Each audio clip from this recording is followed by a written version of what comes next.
Ang Lakers pwedeng maging desidido nga talaga na gumawa pa ng malaking hakbang sa parating na trade deadline mga pare ko. Ito yung dahilan. Dahil nakikita nga ng mga to na malaki pa rin ang problema nila sa defensive depth nila. Ang Lakers kasi ngayon nasa mid-tier pa rin.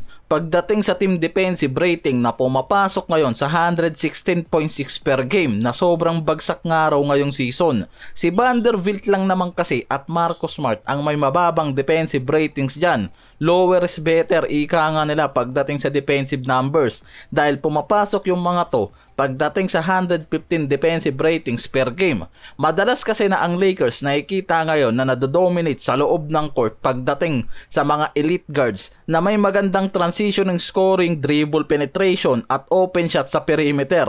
Kaya nga mismo, yan yung nakikitang malaking problema ng mga to kahit may Marcus Smart pa at Vanderbilt na elite defender nakikitang hindi pa rin sapat ang mga to lalo na pagdating sa physicality. Sa parating kasi na trade deadline sa February, dalawang role player lang naman talaga ang pwedeng targetin ng Lakers. It's either center o 3-and-D guard. Yan yung pinaka-option ng Lakers sa trade dahil nga sa malaking problema ng mga to. Isa pa, yan din kasi mismo ang nire-request nitong si Luka at Lebron. Base naman sa mga NBA report, itong si Jrue Holiday ang veteran 3-and-D guards na minomonitor ngayon ng Lakers sa Portland kung handa ang Portland na bitawan itong si Holiday sa trade dahil ang front office ng parehong teams na to nag-e-evaluate sa mga players nila kaya parehas may mutual need yung mga to. Ang Portland kailangan ng mga young talent para sa rebuilding samantalang ang Lakers nangangailangan nga raw talaga ngayon ng dagdag defender para sa contention nila.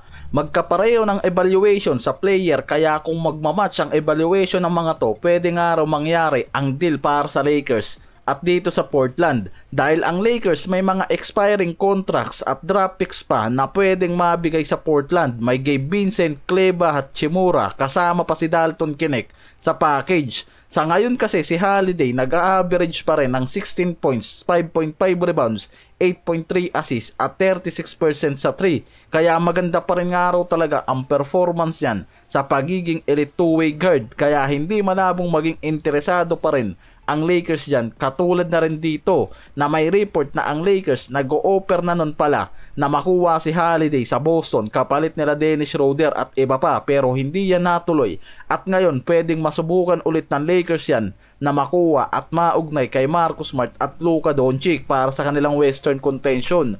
Si Davis naman inabot na naman pala ng injury sa laban nila kontra Utah Jazz sa kaliwang kamay.